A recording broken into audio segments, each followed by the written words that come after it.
Hello folks, it's Russ back again, Better Crops by Barker video series. It's Saturday, October 19th, and we've had a couple of pretty good frosts, so we're seeing some effects here.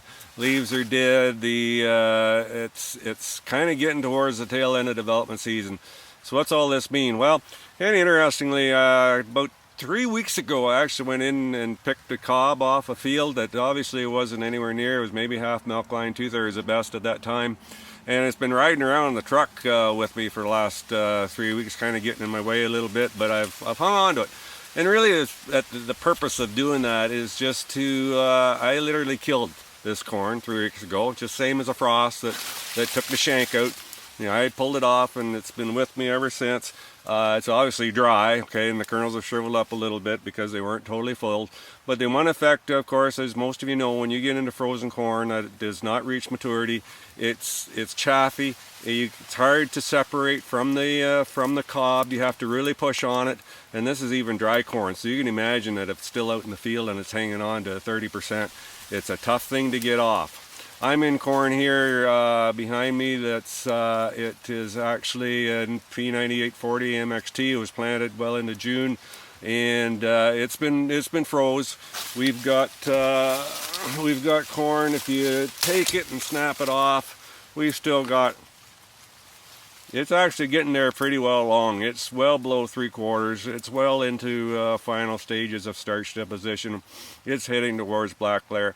This corn I expect actually will black layer. The top's been taken out of it. It's kind of beat up, but these shanks and stalks are still alive in my view. We'll see. We'll be able to evaluate better in another few days. But as far as I can see, there's enough life in these stalks still that this corn will black layer and more or less behave normally. Regardless, it's going to be an interesting fall from a couple points of view. One thing that we're starting to hear a little bit about are weak shanks. We're hearing a bit about cobs flying off. There are a couple producers already I mentioned as they're cutting silage. They hit the odd plant, it'll take and snap and fall off. Those shanks just are thin, they're weak.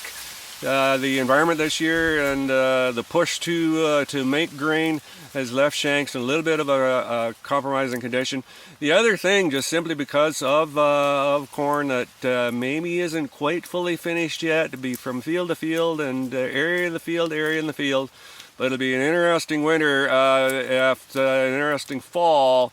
Listening to the debate between, with all deference to my John Deere friends, the green grinders versus the red smoothie types of combines, and what kind of job they will do on this corn that's high moisture and maybe a little bit vulnerable to breakage, kernel breakage, and we shall see how that all progresses. Anyway. At the end of the day, I still am pretty optimistic about this corn harvest, and we'll know more in a few weeks. We just gotta let her dry down, wait for it to come, and after this little session, stay with me.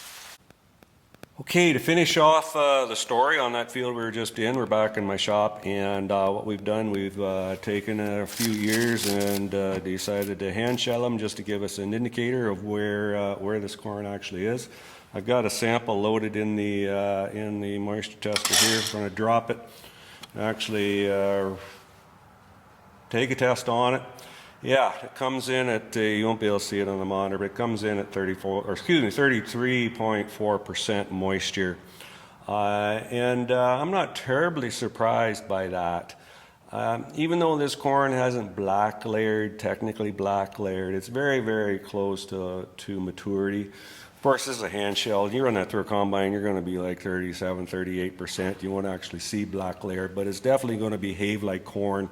And as I mentioned, going forward here over the next 2 weeks, that black layer will form in this particular corn, and it will behave like corn. How it weighs up is anybody's guess, but nonetheless, we firmly believe that we've got a crop that is going to give us the best it can. Now, we have also, I went into my plot that was planted on May 24th. Of course, this sample here was 9840 planted on June 6th.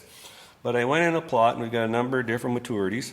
And this first one I'm going to put up here is P0075. It is a good solid 3,000 heat unit maturity, a new hybrid offering from Pioneer. Its maturity is obviously indicated by its moisture on a hand-shelled basis, 34.5%. Still got a little bit of dry down to go on that particular fellow. Of course, P9998, the one we've known well in the past, 2950 heat unit, coming in at 32.2. Here is the same hybrid 9840 as was in the field sample that I just had. That was planted June 6th this year, and my plots planted on May 24th. Here it came in at 31.7.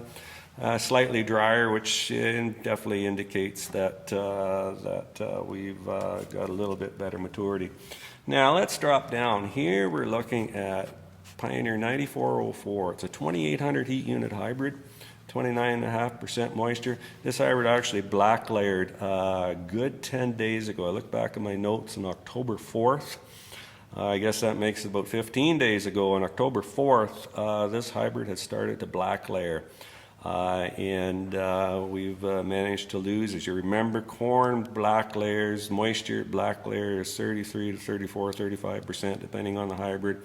So we've had a couple of week and a half of dry down conditions here, maybe 2 weeks of dry down, and we've got it into the 29% range on a hand-shelled basis. The other hybrid I'm going to quickly illustrate is 9946, a brand new hybrid from Pioneer. Got some very unique characteristics and some great characteristics that we're looking forward to working with as we go forward. One of those things is test weight, and I've actually ran test weights on these same samples. I'm not a huge fan of doing test weights when corn is over 30%. However, it is a rough indicator of what's going to happen, at least in the particular field that we've sampled them in. And as most of you are aware, grade 2 corn has to be over 333 grams per half liter.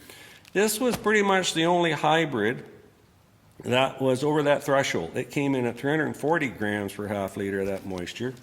We could stretch a little bit. This hybrid 9404 was right at the 330 grams per half liter. So essentially, these two particular hybrids did make number 2 corn from a grade test weight point of view. But they were the only 2 out of these 5 that I have that made that grade 2 threshold. The other 3 were down in the grade 3, maybe even borderline high grade 4, low grade 3 category. One plot, one field doesn't make an entire story. However, it is an indication that test weight this year is not probably going to be real fancy. A planting date, hybrid choice, earlier planted, good test weight hybrids will do fine. Late planted, low test weight hybrids probably will be challenged from a grade point of view, but we're going to get to find that out as we go forward. So that's it for this session. Thank you for watching, and we'll be back again, I'm sure, very soon. Okay, bye.